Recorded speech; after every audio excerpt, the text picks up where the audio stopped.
All right, today we are diving deep into something really cool, the prologue of the sci-fi novella Mirror Line. Seriously, this thing is a masterclass in storytelling. It basically lays out the entire conflict of the book before you even hit chapter 1.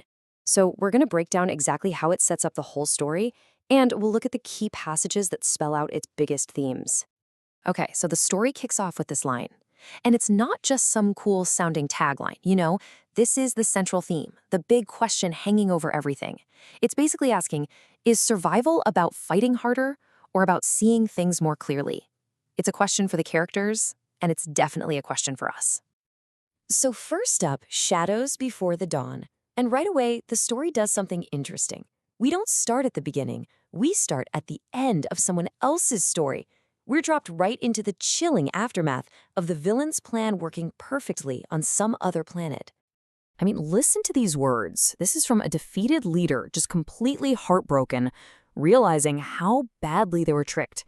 They literally celebrated the instruments of their own downfall. There's this one line that just hits you. My God, we celebrated the construction of the space elevator, the very device that established their superiority. Just wow. And here's the kicker. This wasn't some big flashy war with explosions and dogfights. The prologue makes it super clear the conquest was finalized, not with fire, but structure. Think about that. This was a hostile takeover done through manipulation, by convincing your enemy to build their own cage. All right, on to our next section. And this is what I find so fascinating. The prologue doesn't just show us what happened, it gives us the entire playbook. The bad guys, called the architects, have a step-by-step strategy, and we get a front-row seat to see exactly how it works. It's a brutally effective 4-step plan. You show up, acting like a savior. You give away amazing gifts. You get everyone excited to build some massive project, like a space elevator, for their own good, of course. And then, bam, you use the very thing they built to take over. It's genius, really. You turn their own hope and ambition into a weapon against them. And here it is, straight from the horse's mouth. This is the architect captain, a Newell, basically gloating over his victory. There's no mystery here. The prologue tells us exactly what the villain's plan is, what their philosophy is, long before we even meet the heroes on Earth. So you have to wonder, where did a plan this perfect and this cynical even come from? Well, the prologue reveals another amazing layer. It wasn't even their idea. They stole it. And that makes them so much more interesting, right? They're not just conquerors, they're survivors who twisted a lesson they learned from a dead civilization. Let's just walk through this.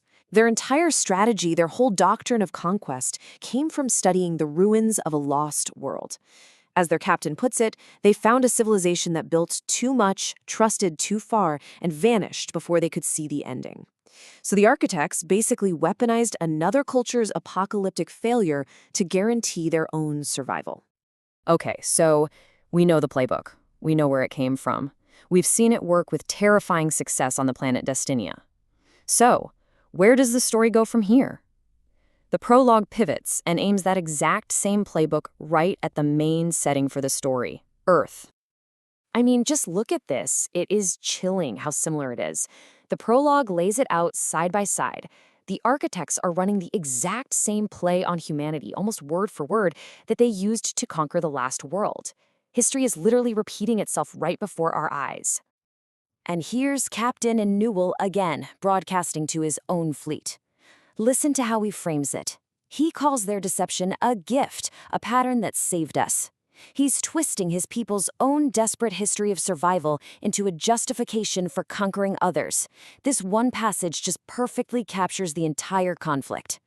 So, how does humanity respond? Remember, they have no idea about any of this backstory that we, the readers, just got. Are they going to show that clarity of reflection from that opening quote? Well, yeah, not so much. Humanity pretty much falls for it hook, line, and sinker. Any initial concern just melts away into pure excitement, and anyone who dares to ask questions, they get mocked, called nervous Nellies, and told they're thinking too small.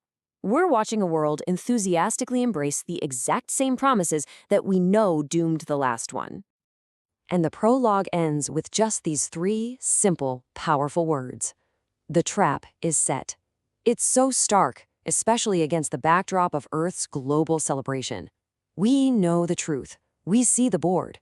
And we know the game is rigged from the start. And that's it. That's the core tension of the entire novel, laid out perfectly before Chapter 1. We have the blueprint for Conquest. We know the enemy's strategy, we know their history, we know their motivation. The only thing we don't know is if humanity can wise up and see the writing on the wall before it's too late. It's just a brilliant piece of writing that makes you absolutely have to know what happens next.